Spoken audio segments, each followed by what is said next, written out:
Makna daripada kalamul Imam Hujjatul Islam Al-Ghazali rahimahullah wa nafa'ana bi ulumih. Adapun kebanyakan manusia dari orang-orang yang terhitung dari orang-orang yang saleh, artinya kebanyakan orang-orang yang saleh, maka sayogianya orang yang saleh itu menetapkan pada catatan mereka akan perbuatan maksiat yang zahir. Nah, dimaksud dengan orang yang saleh di sini adalah orang-orang yang mengamalkan ajaran agama dengan tujuan agar dia terhindar dari api neraka dan bisa menikmati surga. Ini yang dimaksud dengan orang saleh di sini. Tidak ada dalam pikirannya bagaimana untuk bisa ma'rifat kepada Allah. Tidak ada dalam pikirannya itu bagaimana bisa menjadi dekat dengan Allah. Tidak ada dalam pikirannya itu bagaimana supaya beribadah itu merasakan kelezatan atau kemanisan, kenyamanan. Yang penting orang saleh di sini maksudnya adalah yang penting dia beribadah dengan rajin, harapannya terhindar dari api neraka, masuk surga, sudah selamat. Nah, ini yang dimaksud dengan orang saleh. Lain halnya dengan orang yang salikin. Nah, orang salikin itu adalah orang-orang yang sudah pasti saleh. Dia bukan hanya sekedar saleh, tapi dia ingin ma'rifat kepada Allah.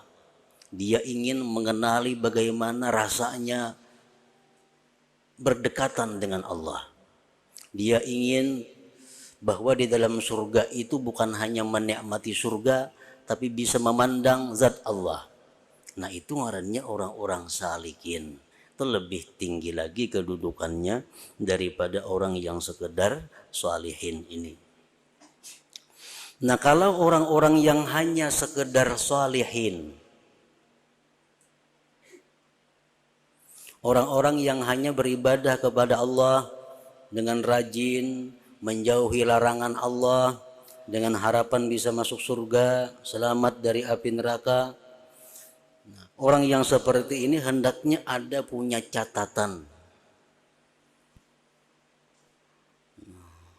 Pembukuan apa? Pembukuan mencatat tentang maksiat-maksiat yang masih sering dilakukannya.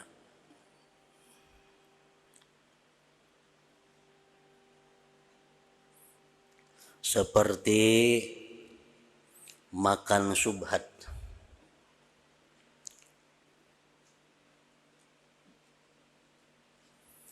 makan sesuatu yang kada jelas halal dan haramnya.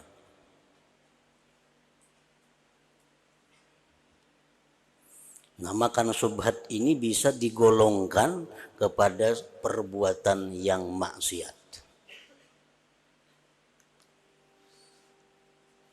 Di dalam kitab-kitab tasawuf bahwa makan syubhat itu dianggap sesuatu yang tidak baik. Makan sesuatu yang kada tahu hukumnya, boleh kada dimakan. Makan syubhat. Kenapa makan syubhat itu oleh ulama-ulama tasawuf dianggap sesuatu yang tercela? Karena memakan yang syubhat itu dapat menimbulkan beberapa hal yang membawa kepada kejahatan, kerugian. Antara lain, orang yang terbiasa memakan yang syubhat itu nantinya akan mudah terbawa kepada memakan yang diharamkan. Orang yang terbiasa memakan syubhat itu akan mendapatkan rasa malas, rasa berat, rasa hambar ibadah kepada Allah.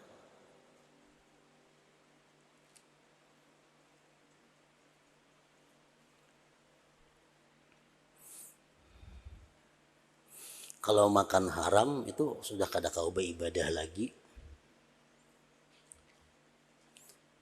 Orang tuh makan yang haram, bukan hanya berat ini beribadah, kada kawa.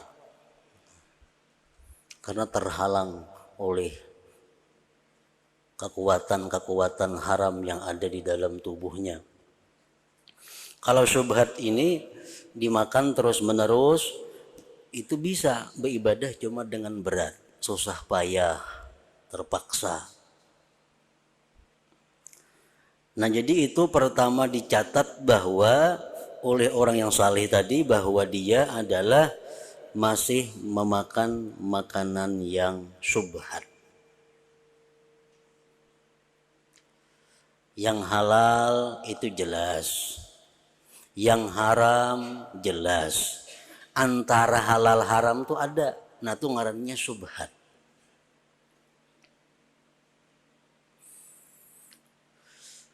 Benda itu, barang itu ada pada zatnya, halal haram syubhat, dan ada dikarenakan dari datangnya.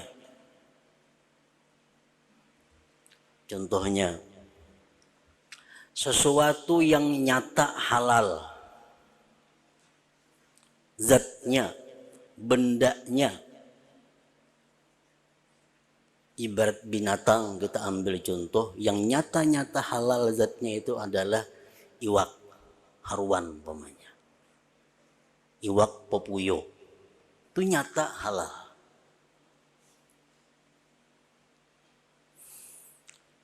Ada lagi yang nyata-nyata haram, bidawang,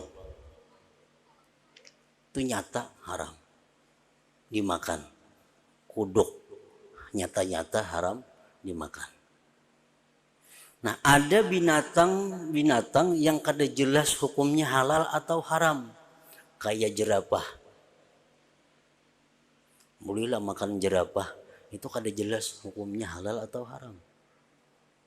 Apalagi kanguru. Nah, itu binatang-binatang yang kada jelas halal haramnya. Nah, itu mesti dihindari memakan hal-hal yang kada jelas haramnya atau halalnya. Bila kita makan jerapah itu kita makan syubhat ngarannya. Nah, itu zatnya. Nah, sekarang sesuatu yang halal macam iwak tadi, hintalo umpamanya, nyata halal, tapi karena berasal dari sesuatu bisa merubah hintalo ini menjadi haram, bisa menjadi syubhat. Hintalo halal, cuma datangnya hintalo ini dari manusia, dari orang yang kebanyakan pekerjaannya itu, kebanyakan penghasilannya itu dari usaha yang haram. Nah, sehingga hintalo nang dijualnya ke kita atau nang diberikannya ke kita jadi haram.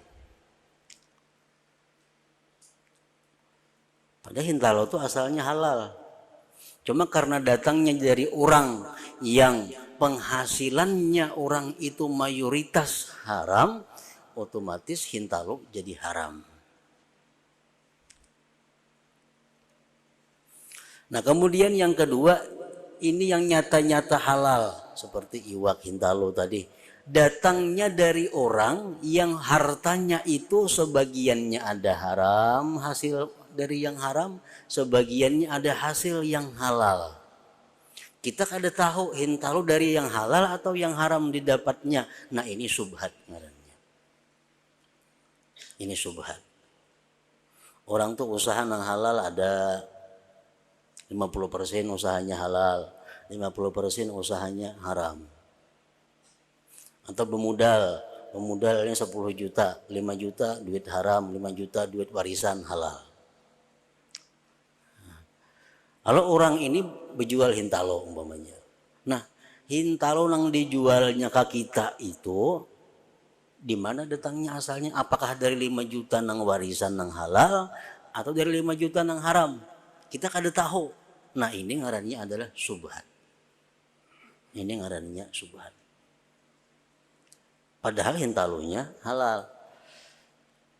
Kalau orang itu bermodal 75% nang haram, cuma 25% modalnya daripada yang halal, inya berjual sesuatu, nah itu jelas kita kada kau berhubungan lawan orang itu, karena yang keluar dari inya itu adalah haram. Nah, kecuali kita yakin bahwa nang diunjuknya itu dari usahanya yang halal. Kecuali yakin yang diunjuknya ke kita itu dari usahanya nang halal, nah itu kada jadi masalah. Bila kita kada yakin jadi subhat ngarannya, di mana kita haram. Jadi haram, bukan subhat, jadi haram. Orang 75% dari yang haram, 25% dari yang halal. Lalu ini berjual makanan. Sedangkan makanan campur aduk sudah. Dari duit namanya kada tahu lagi, ini bercampur duit tadi. Nah halal cuma terbanyak nang haram. Nah ini jadi haram, seluruhnya jadi haram. Nah kalau ini kau membidakan kada apa-apa. Ini duit 10 juta, 7,5 juta ditukarakannya usaha minyak lala, 2,5 juta ditukarakannya ke hintalo, nang halal nih. Nah kita tukari hintalunya itu ada apa-apa, karena kita yakin bahwa ini itu nang hintalu itu dari modal yang halal, minyak lala dari modal yang itu kawat dibidakan. Nah kalau sudah kada kawat dibidakan, semuaan jadi haram. Itu bagi orang yang aksaru malihi haramun. Nah jadi yang pertama dicatat oleh orang-orang yang saleh tadi di dalam buku catatannya itu adalah seperti makan subhat.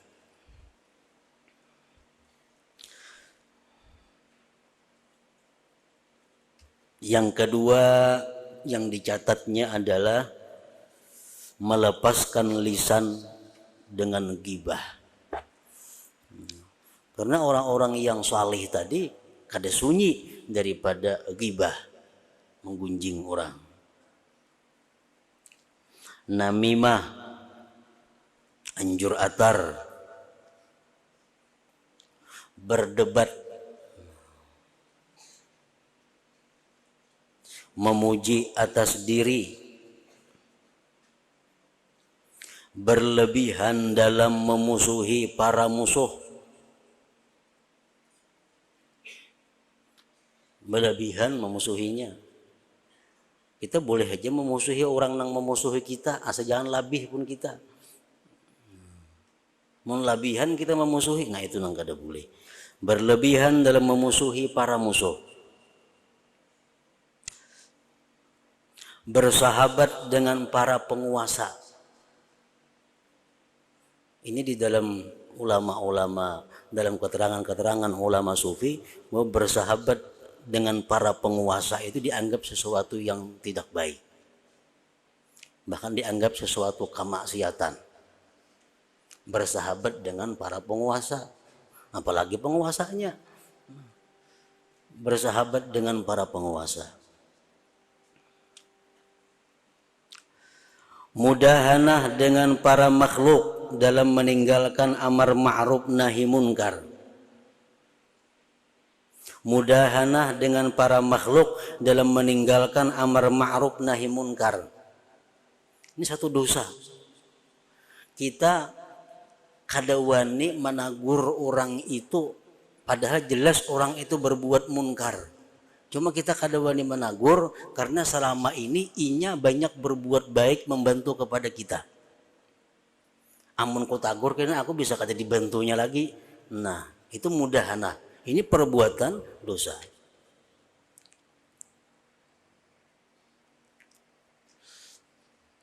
Nah, karena sesungguhnya kebanyakan orang yang menganggap dirinya termasuk pemuka orang-orang yang salih itu tidak terlepas dari sejumlah perbuatan maksiat ini pada anggota badannya.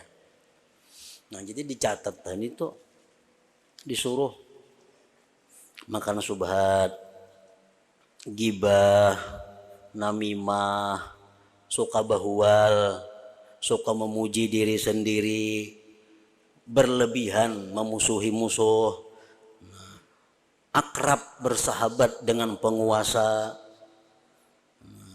kada mampu menagur, kada mampu amar ma'ruf nahi mungkar terhadap atasan.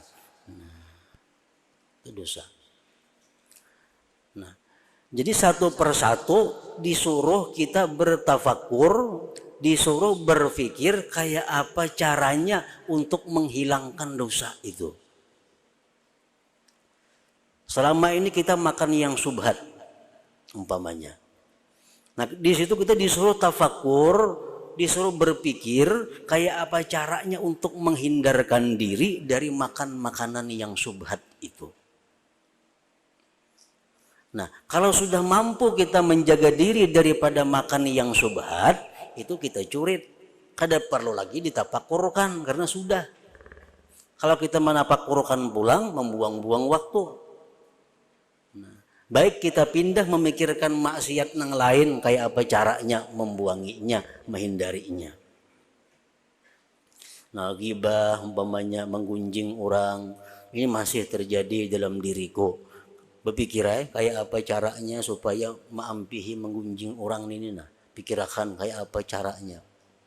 Bila sudah menemukan caranya, kalau mempraktikkan terhindar daripada gibah, curit pulang gibah itu, beralih pulang memikirkan dosa yang lain kayak apa cara menghilangkan. Nah, ini pekerjaan orang-orang yang saleh. Orang-orang yang hanya sekedar untuk beribadah kepada Allah dapat surga, terhindar dari api neraka.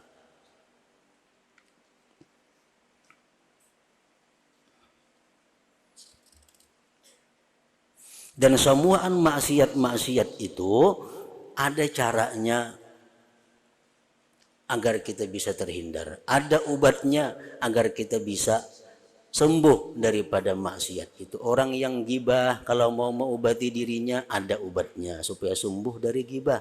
Orang yang suka berdebat, suka bahwal, nah, kalau hendak mengobati itu ada obatnya. Semuaan agama memberikan obatnya itu ada. Tinggal mau kadanya kita mengobati penyakit-penyakit itu.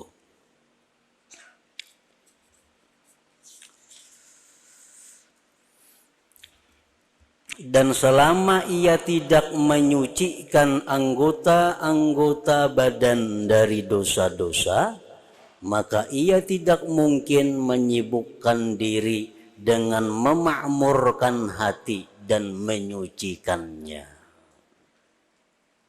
Selama kita masih makan subhat, masih suka menggunjing orang, masih anjur atar, suka bahwal, suka berdebat, namun masih nangka itu aja, kita kada akan bisa menghidupkan hati.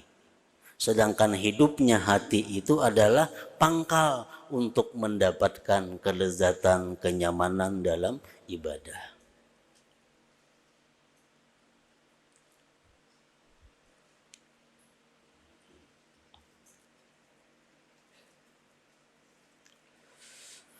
Bahkan setiap golongan dari manusia yang dikuasai oleh satu macam perbuatan maksiat, maka semestinya penyelidikan mereka kepadanya dan tafakur mereka padanya bukan pada perbuatan-perbuatan maksiat yang mereka dijauhkan daripadanya.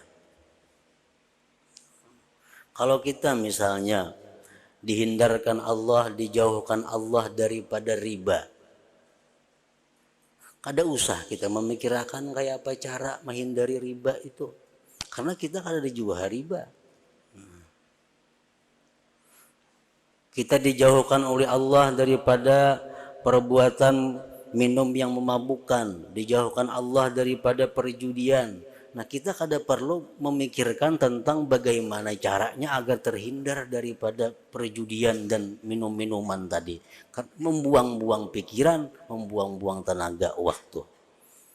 Nang disuruh kita tafakur, disuruh kita berpikir, menjauhkan, mengobati maksiat-maksiat yang kita lakukan, maksiat-maksiat yang kita pakai. Nah, itu yang kita disuruh tafakur, cara memikirkan cara menghilangkannya itu.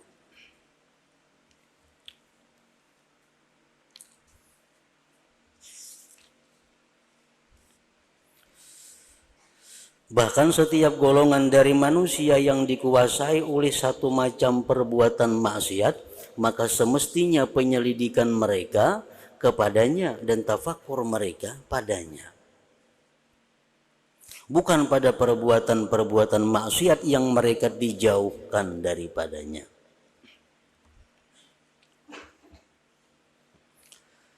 Nah, contohnya, orang alim yang wara.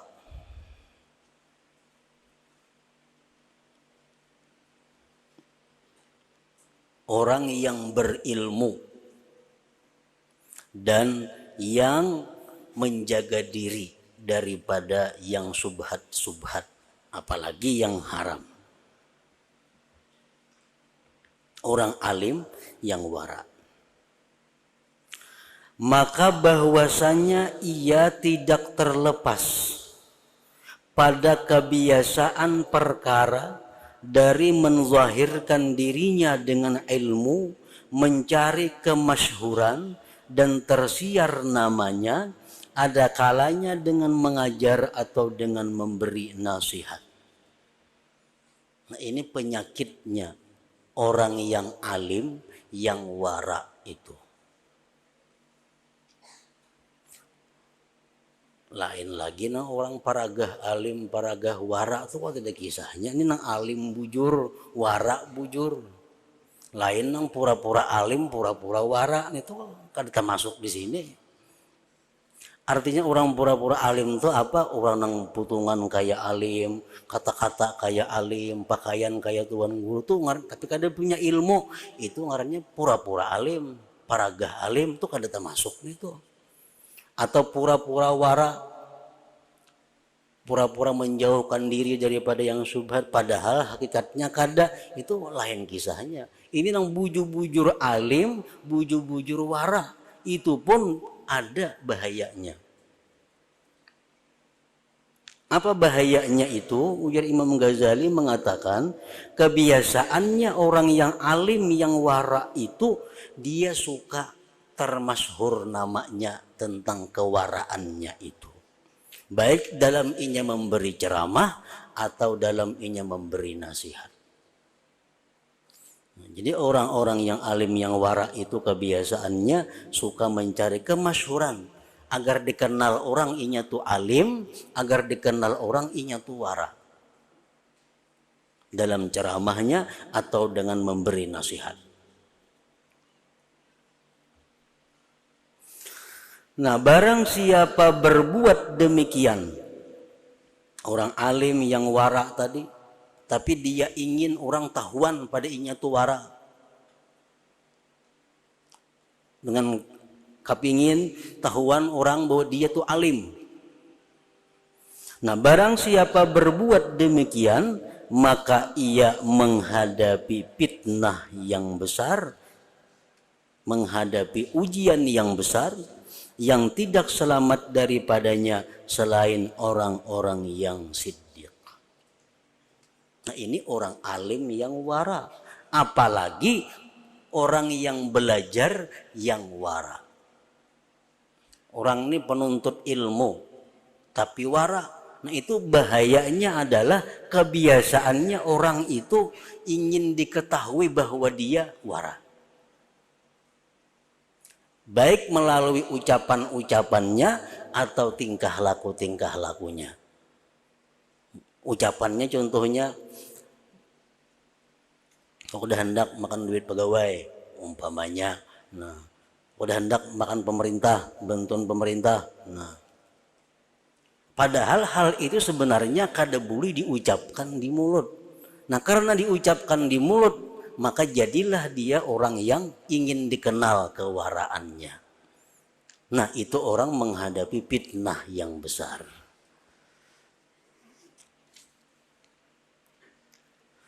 Yang tidak selamat daripadanya selain orang-orang yang siddiq, orang-orang yang benar.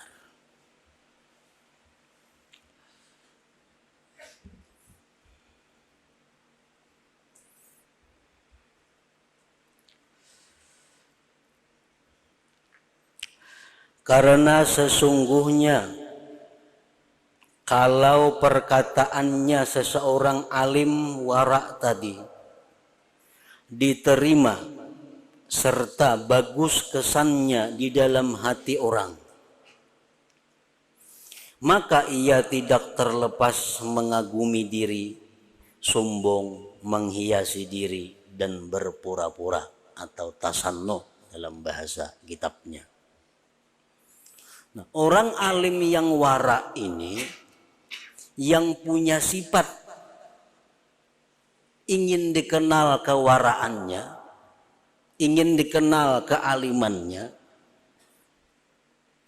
Orang ini biasanya kalau diterima orang perkataannya, kalau diterima orang nasihatnya, maka dia akan mengagumi dirinya. Dia akan menghiasi dirinya dan dia akan berpura-pura tasannuh.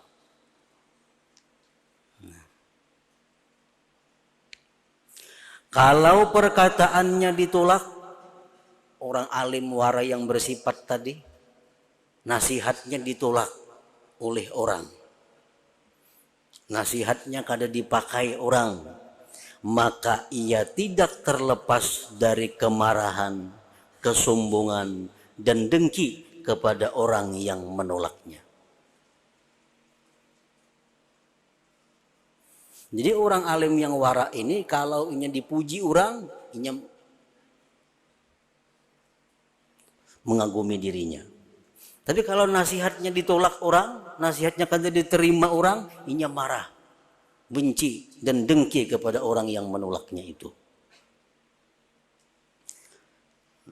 Dan itu lebih banyak daripada kemarahannya kepada orang yang menolak perkataan orang lain.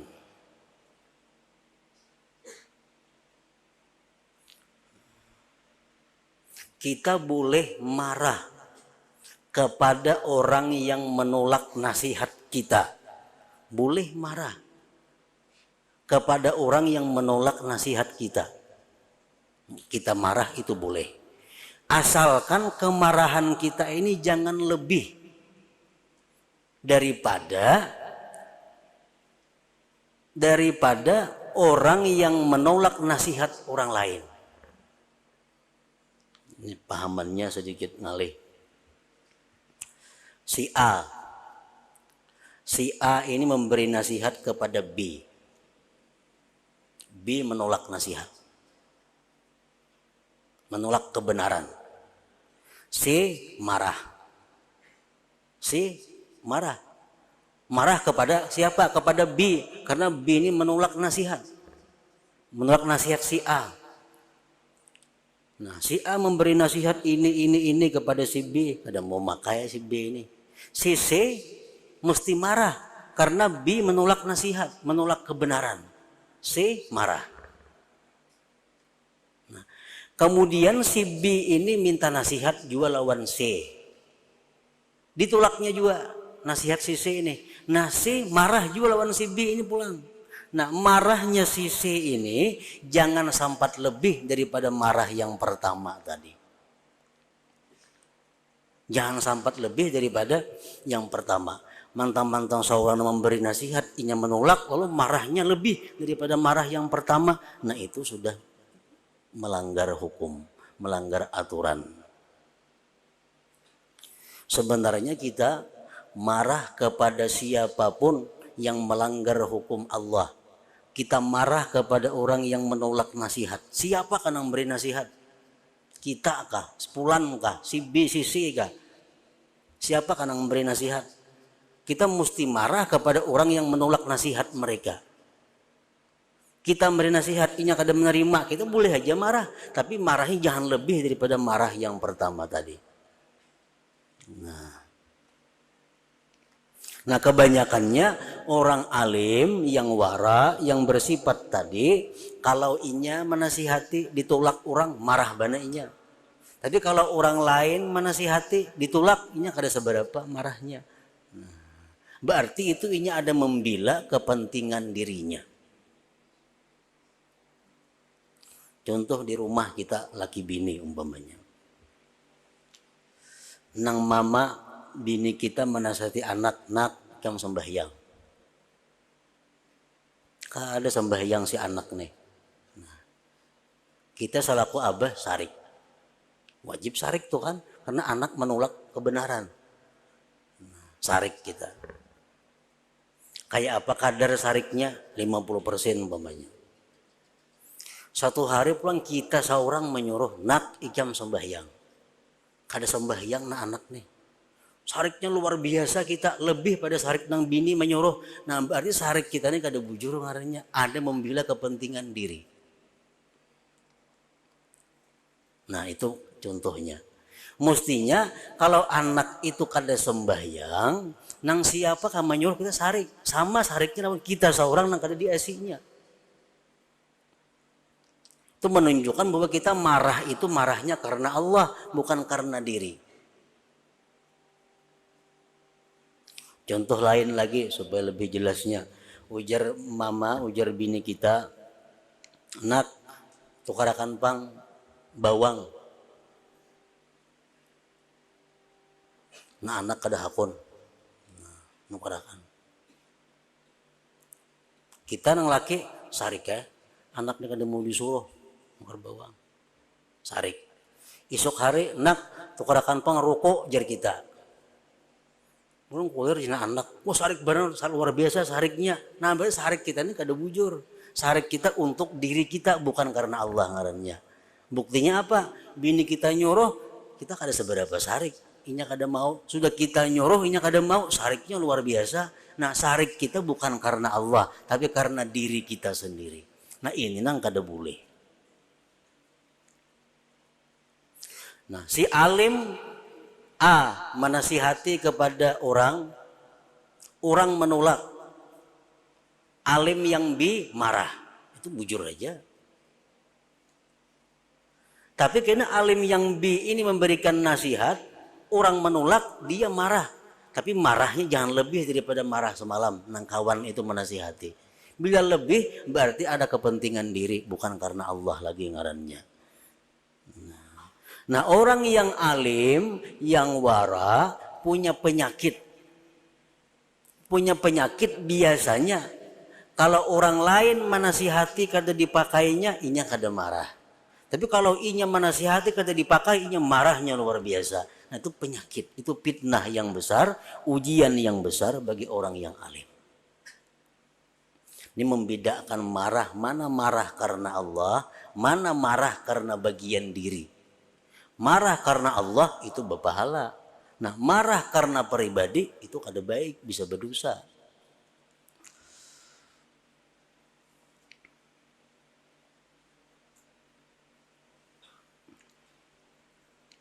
Kalau perkataannya ditolak, maka ia tidak terlepas dari kemarahan, kesombongan, dan dengki kepada orang yang menolaknya. Dan itu lebih banyak daripada kemarahannya kepada orang yang menolak perkataan orang lain. Dan kadang-kadang syaitan mengacaukan kepadanya dan berkata, sesungguhnya kemarahanmu itu dari segi bahwa ia menolak kebenaran dan mengingkarinya. Kadang-kadang syaitan membujurakan. Ya syaitan wajar ikam sarik karena ini menolak kebenaran bang. Nasihat ikam tuh bujur, ditolaknya ikam wajar sarik ya syaitan. Nah itu bujur aja pun syaitan itu. Cuma kadang-kadang kita sariknya ini melebihi daripada sarik nah andai kata kawan kita memberi nasihat ditolak juga.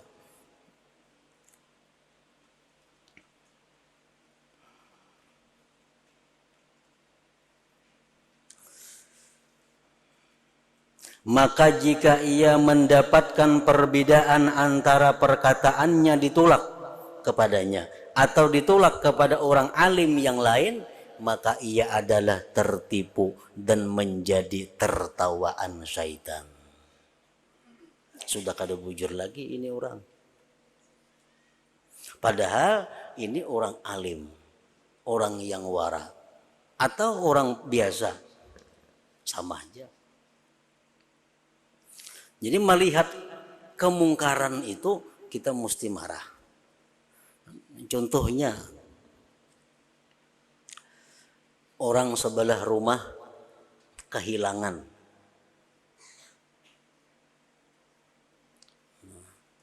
Kita tetangga marah lawan maling itu. Karena mencuntan sapida tetangga kita. Kita otomatis marah dengan maling itu. Malam esok sapida kita dicuntannya. Marah juga kita lawan maling ini tuh. Mana banyaknya marah lawan semalam itu. Bila banyaknya marah nang malam ini, ampun kita nang hilang, berarti marah kita kada bujur. Marah kita bukan marah karena Allah, karena harta kita. Buktinya apa? Tetangga hilang kita kada seberapa marah. Sudah pun kita hilang amuknya luar biasa. Nah kemarahan itu marah nang kada bujur lagi. Mestinya standar marah sama. Karena sama-sama pada munkar. Sama-sama pada munkar. Baik nang dicuntannya ampun tetangga ataupun kita marahnya kepada orang nang mencuntan sama.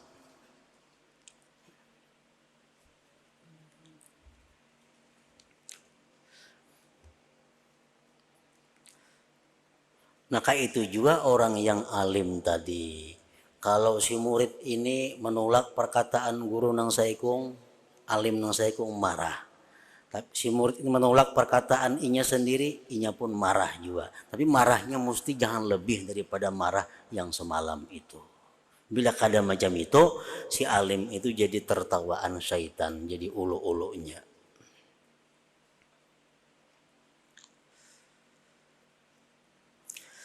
Kemudian manakala ada baginya merasa senang dengan diterima.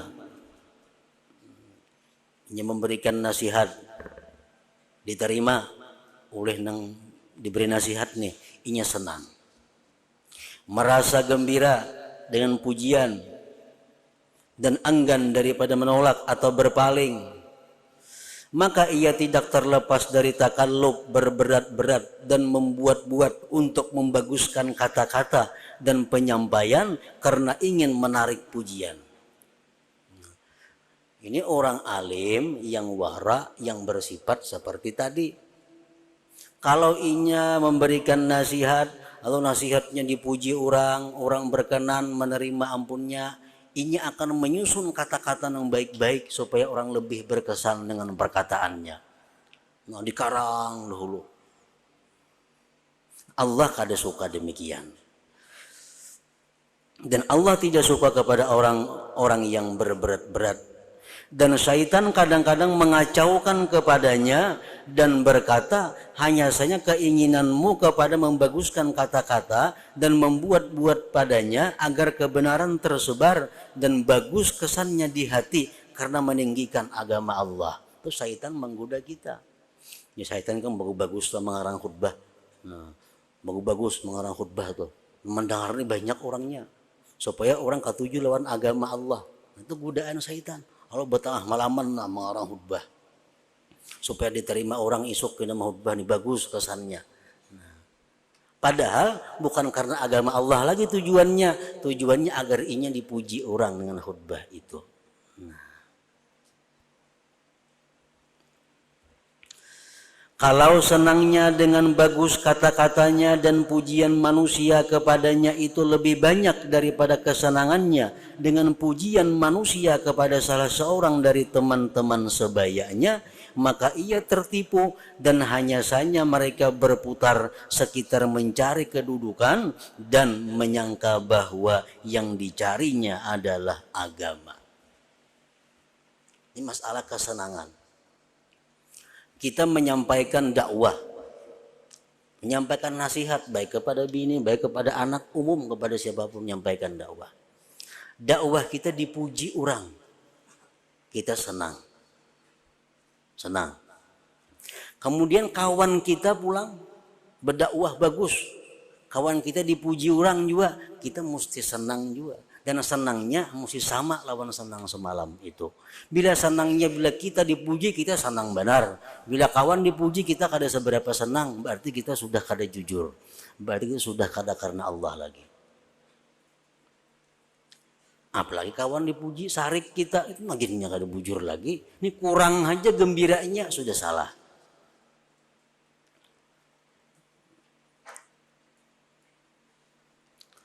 Nah, jadi kita memberikan dakwah, memberikan arahan, lalu kita dipuji orang, kita senang. Kada jadi masalah senang itu. Asa karena Allah senangnya. Senang karena Allah kayak apa? Buktinya. Nah, kayaknya kawan kita yang berdakwah, kawan kita dipuji orang juga, kita senang juga. Sama senangnya lawan kita dipuji orang. Nah, bila macam itu, senang kita senang karena Allah, bukan senang karena mencari kedudukan di hati manusia.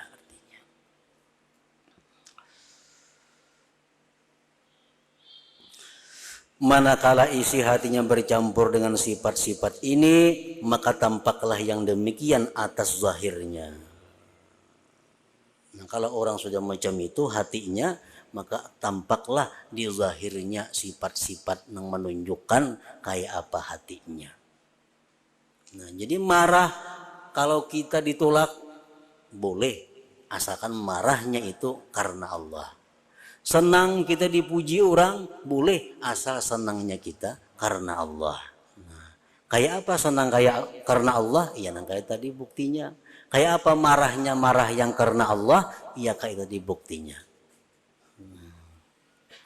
Marah karena membela kehormatan diri, marah karena marah bukan karena Allah, mencari pujian, itu adalah sesuatu yang dicela dan menjauhkan seseorang dari jalan Allah Subhanahu wa taala.